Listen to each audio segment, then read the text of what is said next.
Hello दोस्तों, नमस्कार। मैं आप लोगों का हार्दिक अभिनंदन करता हूँ। तो चलिए, अभी जो हम लोग पहले भी चर्चा किए थे 51 में कि जब क्रूड इतना जाएगा तो क्या होगा, नहीं होगा, इस पे हम लोग ऑलरेडी चर्चा किए हुए थे। तो मैंने सोचा कि क्यों ना इस चर्चा को थोड़ा-सा और आगे बढ़ा दें और थोड़ा-सा हिस्टोरिकल डाटा को भी हम समझ के चलें, जिससे क्या है कि हम आगे कुछ डिसीजन ले पाएँगे। जैसे मान लीजिए ब्रेंट हो गया, क्रूड ऑयल हो गया। तो ब्रेंट ऑयल जो ज़मीन से निकलता है, क्रूड ऑयल जो समुद्र से निकलता है, सिंपल है। तो यहाँ आपको 108 पे दिख रहा है। अब ये 60 पे था, 60-65 पे था, वहाँ से भाई साहब सीधा डबल हो गया, आपने देखा। मतलब 60 का चीज़ 120 गया तो निफ्टी ने 22,000 तक का लो दिखा दिया। मतलब 23,000 का लो दिखा दिया, 23,000 तोड़ भी दिया था। तो चलो कोई बात नहीं, आपने 23,000 का लो ही पकड़ के चलो। तो मोटा-मोटी कितना पॉइंट गिर गया ऊपर से अगर देखा जाए? तो आप बोलोगे सर मोटा-मोटी अगर देखा जाए तो 26,000 का 23,000 आ गया, 3,000 गिर गया। बात तो सही है। तो अब ये हुआ कि जब डबल गया तो इतना गिरा। तो क्या यहाँ से जब और पैनिक होगा तो कितना गिर सकता है? मान लीजिए क्रूड, सपोज करिए, रुकिए मैं आपको डिस्कस करता हूँ, थोड़ा बहुत लिखूंगा और आप उस चीज़ को समझने की कोशिश करिएगा जितना हो सके। मेरे को जितना बुद्धि है हम उसी तरह से ना समझाएंगे, अलग से तुम कहाँ से समझा पाएंगे। और सर मुझे बहुत ज़्यादा नहीं आता है, मुझे जो आता है मैं वही करता हूँ और वही मैं बताता हूँ। ये तो आपको डिसाइड करना है। मुझे सिर्फ एक ही चीज़ आता है कि पैसा कैसे ग्रो किया जाए, बाकी मुझे नहीं आता। और मैं ज़्यादा चार्ट चूट डाटा के चक्कर में नहीं रहता। जो क्रूड ऑयल का जो ये खेला है, इसको हम थोड़ा सा समझ लें कि अगर क्रूड ऑयल आपको जिस तरह से ये युद्ध हो रहा है और गैस में प्रॉब्लम आ रहा है, तो यहाँ आप देख रहे हैं कि कतर में जो उस फील्ड पे हुआ है, तो फील्ड पे जो हुआ है तो मतलब उसका जो इफेक्ट है आपको सामने आ ही गया। कतर ने बोला भाई उसको कम से कम 20 बिलियन का लॉस हो गया है और उसको अगर ठीक करना है तो उसको कम से कम 2-3 साल, जो भी टाइम तो लगेगा ना सर। पैसा आ गया लेकिन बनने में भी तो टाइम लगता है। जैसे घर बनाते हैं, तो क्या पैसा है तो घर बन जाएगा? तो आप बोलेगा हाँ सर घर बन जाएगा, तो समय नहीं लगेगा, तुरंत घर बन जाएगा।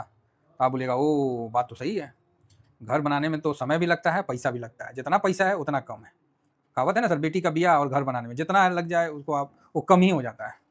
तो वो कहानी है। तो उसी तरह जो फील्ड आपका जो एक्टिव था वहाँ बम बम चल गया है और उससे काफ़ी नुकसान हो गया है और पूरे वर्ल्ड में एनर्जी क्राइसिस का जो डर है वो फैल गया है। और एक बड़ा मतलब फेमस एक नहीं बात था कि ऐसा तो मतलब जब भी होता है तो इसका नुकसान बहुत तगड़ा होगा। और ऐसे मतलब जो होगा ना तो इसको बोलते हैं एक्सट्रीम ब्लैक सॉन इवेंट। ठीक है, ऐसी घटना जो कभी कभी होती है और भयानक असर डालती है। तो जो तेल और जो गैस के ऊपर अटैक हुआ है ना, या तो आप इसराइल किया ईरान पे, फिर फर्दर ईरान ने भी जितने अलायंस देश था सबको ठोक ठोक के मारा। चाइना ने पूरा सेटिंग दे रखा है, सब कुछ लोकेशन बता रहा है और ठोक ठोक के मार रहा है। तो इसका विशेष ध्यान रखिए। तो अब आप बोलोगे सर जो सऊदी ने बोला है कि 108 जा सकता है, तो सॉरी 180 जा सकता है, तो अभी का सिचुएशन में क्या हिस्ट्री में कभी गया है? तो देखिए 2008 में ग्लोबल क्राइसिस आया था, उस समय $147 तक गया था। ठीक है, उस समय $147 तक का मूवमेंट हुआ था। तो ये रिकॉर्ड हाई माना जाता है अगर वो, लेकिन उस समय ग्लोबल क्राइसिस हुआ था, समझ गया ना। फिर उसी तरह 2020 में भी क्रूड नीचे आया था, वहाँ महंगा नहीं हुआ था। तो जब ग्लोबल क्राइसिस होता है तो ये कंडीशन देखने को मिला था कि 140। यहाँ तो जो तेल निकल रहा है उसी पे अटैक हो जा रहा है ना जी। तो यहाँ क्राइसिस नहीं हो तो तेल निकालने वाला चीजें को बर्बाद कर दिया जा रहा है, फिर कहाँ से मतलब आपूर्ति होगा? तो जबरदस्त तेल का दाम चढ़ा रहेगा। और आपको ही पता है तेल का दाम चढ़ा रहेगा तो कुछ समय भारत अपना तेल का दाम नहीं बढ़ाएगा, लेकिन फाइनली उसको भी तेल का दाम बढ़ाना पड़ेगा।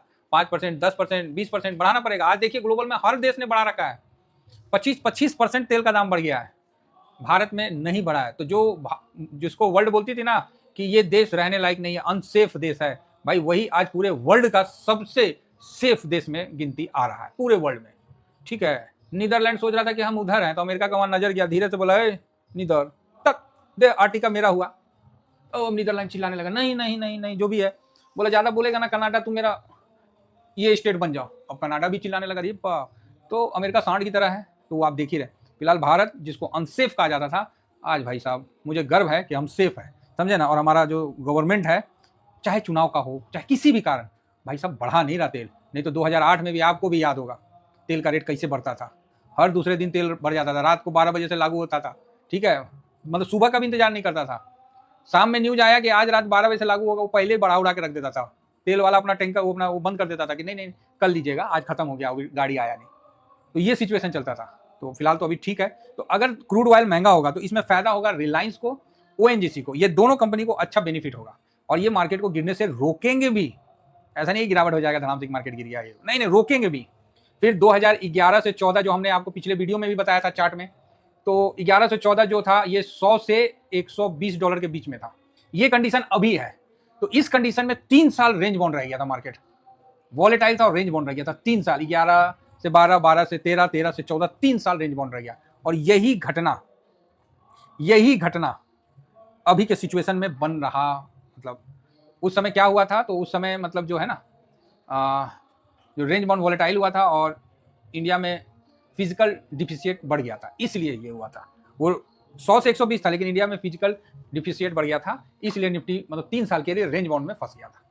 तो अभी तो भाई जहाँ तेल मतलब उगाया जाता है, अब जैसे फसल उगता है, अब किसान को बोलिएगा तुमको जमीनें नहीं देंगे, जमीने में जाके आप वहाँ बम फोड़ दीजिए, वहाँ कुआं खोद दीजिए, तो कहाँ से बेचारा खेती करेगा, फिर वो कुआं भरेगा, फिर ना खेती करेगा। तो सेम आपको इसमें भी देखने को मिल रहा है कि ये बहुत खराब सिचुएशन है। अगर तेल का जो डिपो पे जो आक्रमण हुआ है, ये बहुत खराब सिचुएशन है, और ऐसे सिचुएशन को काबू करने में काफ़ी टाइम लग जाता है। युद्ध तो चलो कल आप खत्म कर दो, लेकिन जो इंफ्रास्ट्रक्चर जो बम से फूटा है, अरे जेसीबी से नहीं टूटा है, बम से, तो उसका तो धजिया उड़ गया होगा। अब वो क्या हुआ, मतलब उसको फिर से फंक्शनिंग करने में बहुत टाइम लगता है, इसीलिए सऊदी वाले बोल रहे हैं कि उतना हो सकता है। बाकी अभी तक ऐसा कोई भी युद्ध नहीं हुआ। उसके बाद 2018 का, उसमें 65 से 86 हुआ था, तो इसमें भी कोई खास नहीं है। फिर रसिया यूक्रेन का युद्ध हुआ था, है ना, 18 वाला, फिर हुआ रसिया मतलब 23-24 का हुआ था, तो 22 में भी हुआ था रसिया यूक्रेन का युद्ध, तो उसमें भी 130 तक टच किया था, तो 15% का फॉल भी आप लोग देखे थे। इस समय 50% का फॉल देखे थे, ये रेंज बाउंड था। उसके बाद आपने 18 में 10 से 12% का करेक्शन देखे थे, ठीक है, 18 में 10 से 12% का करेक्शन देखे थे। फिर फर्दर 22 में 15% का करेक्शन देखे थे, और 23-24 में मिडिल ईस्ट टेंशन में खाली निफ्टी गिर रखा है 5 से 7%। अब यहाँ पर ही मार हो गया, बम्बार्डमेंट हो गया, जो तेल निकालने वाला जो फील्ड है, गैस बनाने वाला फील्ड है कतर वगैरह, तो भाई यहाँ पर ही अब आपको ब्रेंट जो है ना, तुरंत ब्रेंट या क्रूड ऑयल जो भी है, वो तुरंत आपको 90 से नीचे जाता हुआ नहीं दिखेगा, और इसका डर हमेशा बना रहेगा, ये चीज आप मान के चलो। तो इस डर में आपको तेजी आना मतलब थोड़ा सा, समझ गया ना। हाँ, अगर ये 108 मतलब 180 जाता है ब्रेंट, फिलहाल 120 गया, तो आप 3000 पॉइंट निकल लिए, तो और आपको वहाँ 180 चला जाता है, तो भाई साहब बहुत अफरा तफरी मच जाएगा। मतलब हम उस चीज़ का ना कल्पना हम करके आपको बस जस्ट एक बता रहे हैं कि आपको इन्फ्लेशन जो है वो इतना बढ़ जाएगा, कोई लिमिट नहीं रहता है, रुपया की तो बैंड बच जाएगी। फिजिकल डेफिशिएट है, उसको तो मैनेज करना तो भाई साहब बड़ा मुश्किल हो जाएगा, और इंटरेस्ट रेट तो भाई आप समझ सकते हो क्या स्थिति में होगा। तो इसका विशेष हम लोग को ध्यान रखना पड़ेगा।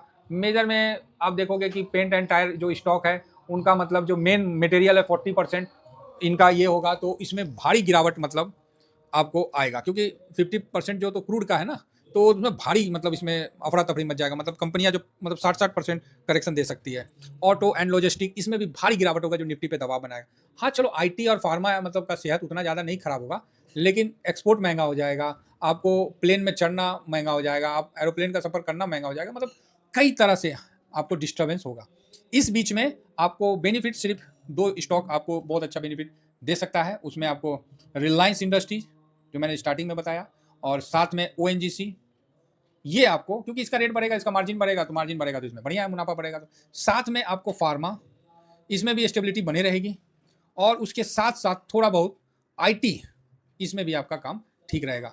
तो इस जो अभी गिरावट हो रहा है, तो आप देखिएगा मैंने सब जगह का जो करना था कर दिया, लेकिन आईटी का पोजीशन मैंने खड़ा रखा है, आईटी का पोजीशन खड़ा रखा है। फार्मा का मैंने नहीं किया, आज फार्मा भी 2% भागा, तो आईटी में मैंने मजबूत पकड़ बना रखा है, क्योंकि सर कोई ना कोई सेक्टर तो रिटर्न देगा, ये तो मान लीजिए। हर साल कोई ना कोई कहानियाँ आती है, कुछ कहानियाँ होती है या कुछ हकीकत होती है, तो यहाँ तो हकीकत दिख रहा है। तो आपको एक जगह कोई ना कोई सेक्टर पकड़ के रखना होगा। तो आईटी तो अपन सारे पकड़ के रखे हैं, उम्मीद है कि इस साल में आईटी कम से कम इतना % का रिटर्न मिनिमम बना के दे। तो आप बोलोगे सर मार्केट गिरेगा तो ये बना के देगा, नहीं देगा, ये हमें भी पता है, लेकिन स्विंग तो देगा। और यहाँ पर ही अगर ये 180 जाता है, तो मेरा जो कैलकुलेशन है उस हिसाब से आपको निफ्टी बोलना नहीं चाहिए, अगर ये 180 की तरफ जाएगा तो भारी गिरावट आएगा। बस मैं इतना बोलूँगा, भारी गिरावट आएगा। वो गिरावट आपके 20,000 को लेवल को भी तोड़ के नीचे की तरफ जाएगा, और फिर फिजिकल डिफिशिएंसी मतलब ये आपको 20 तोड़ के मतलब 19 के लेवल तक भी जाएगा, अगर ये 180 जाता है, ठीक है। तो इसीलिए यहाँ से हम बहुत बड़ी तेज़ी अभी नहीं देख रहे हैं, क्योंकि उसका कारण है कि हम लोग का एनर्जी सेक्टर पे बहुत बड़ा नुकसान होने का एक मतलब जो दिख रहा है कि हुआ है बम्बार्डमेंट से। तो अब देखना है कि आपूर्ति कैसे कैसे होता है, जो ऑप्शन भारत के लिए है वही ऑप्शन पूरे वर्ल्ड के लिए है।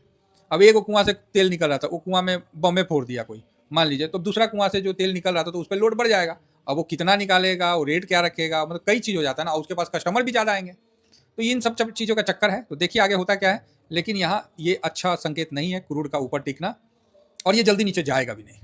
तो यहाँ थोड़ा सा हम लोग को पेशेंस के साथ काम करना ही पड़ेगा। तो उम्मीद करता हूँ कि 23,000 के लेवल पे आप इस चीज़ को समझ रहे हैं। अगर ये लेवल नीचे भी आता है तो डरने की कोई बात नहीं है, आराम से हल्के हल्के हाथों से हम लोग आगे बढ़ेंगे। Thank you very much. जय हिंद, जय भारत।